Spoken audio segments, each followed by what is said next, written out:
स्वागत है आप सभी का सी न्यूज भारत में और मैं हूं आपके साथ ज्योति श्रीवास्तव। खबर राजधानी लखनऊ से है, जहां भारत रत्न संविधान रचयिता बाबा साहब डॉक्टर भीमराव अंबेडकर की जयंती बड़े ही धूमधाम के साथ मनाई गई। इसी क्रम में कानपुर रोड स्थित आरडीएसओ में प्रभात फेरी निकालकर बाबा साहेब की जयंती मनाई गई। आइए देखते हैं हमारे संवाददाता सुनील कुमार पाल की ये खास रिपोर्ट।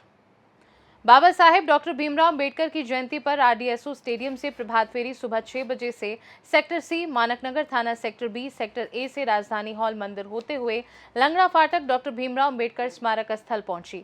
बीच में रैली में सभी सदस्यों ने केंद्रीय विद्यालय के पास जलपान ग्रहण किया। रैली में स्कूली बच्चों ने जमकर नृत्य किया और बाबा साहेब के जयकारे लगाए। प्रभात रैली में प्रभारी मानकनगर अजीत कुमार सहित आरपीएफ व आलमबाग पुलिस मौजूद रही। कार्यक्रम का आयोजन आरडीएसओ SC/ST व नॉर्दर्न रेलवे SC/ST के पदाधिकारी द्वारा संयुक्त रूप से किया गया। डॉक्टर भीमराव अंबेडकर स्मारक स्थल पर मुख्य अतिथि के रूप में पहुंचे थाना प्रभारी निरीक्षक आलमबाग सुभाष चंद्र सरोज दीप प्रज्वलित कर बाबा साहेब की प्रतिमा पर माल्यार्पण कर पुष्पांजलि अर्पित की। तत्पश्चात भंडारे में खीर के साथ लड्डुओं का वितरण किया गया।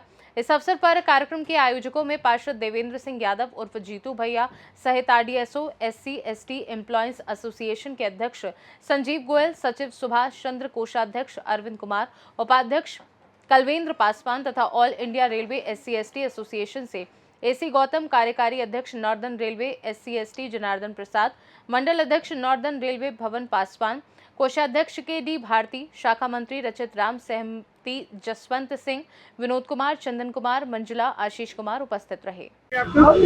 मैं संजीव गोयल, किस पद पे कार्यरत है आप? मैं जोनल अध्यक्ष हूँ RDSO all India SC/ST railway. Doctor Bhimrao Ambedkar की जयंती पर क्या संदेश देना चाहते हैं देशवासियों? मैं अपने पूरे देशवासियों को आज 134वीं जयंती पर हार्दिक शुभकामनाएं देना चाहता हूँ। मेरे सभी देशवासी प्रफुल्लित हों, खुशी रहें एवं बाबा साहब के दिखाए हुए रास्ते पे चलें। और क्या कहना चाहेंगे संविधान रचयिता के बारे में? देखिए, संविधान रचयिता ने जो झेला है वो हमको नहीं झेलना पड़ रहा है, जितना उन्होंने झेला था। हमारा कर्तव्य है, उनका जो कारवा है उसको अगर हम आगे नहीं ले जा सकते तो उन्होंने कहा था कि मुझे पीछे ही मत ले जाना। जहां पर है वहां तो रखो, आगे बढ़ो, किसी भी तरीके से पढ़ो, शिक्षित बनो, संगठित रहो, संघर्ष करो। अखिलेश चंद्र गौतम। आप क्या कार्यरत हैं? नहीं, मैं लखनऊ मंडल का मंडल मंत्री हूँ। मंडल मंत्री हैं। क्या संदेश देना चाहेंगे इस डॉक्टर भीमराव अम्बेडकर की शुभ जयंती पर?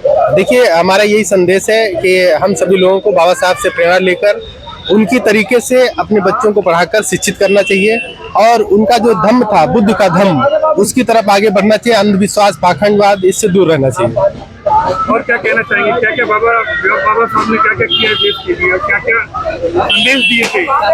बाबा साहब ने जब सारी चीजों को देखा, सुना, इन सब चीजों को महसूस किया तो उन्होंने इसके लिए काम किया कि हम पहले बौद्ध थे और इसीलिए हमें गुलाम बनाया गया, हिंदू बनाया गया, अछूत बनाया गया, हमें शिक्षा से वंचित किया गया, हर तरीके से हमें प्रताड़ित किया गया। तो बाबा साहब ने यही संदेश दिया।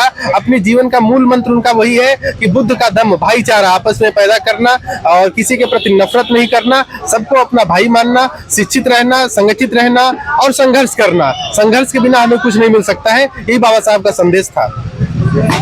मेरा नाम सुभाष चंद्र है और मैं secretary, zonal secretary SC/ST association RDSO. संदेश देना चाहेंगे अम्बेडकर जयंती पर? संदेश तो यही है, जो बाबा साहब के विचार हैं वही संदेश है।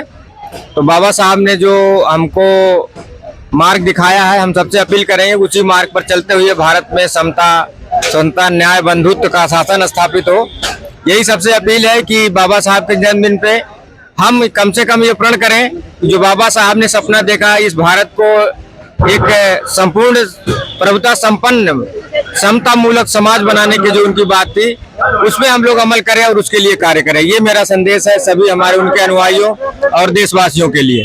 फिलहाल के लिए खास रिपोर्ट में बस इतना ही। देश दुनिया की बाकी खबरों को जानने के लिए आप देखते रहिए सी न्यूज भारत।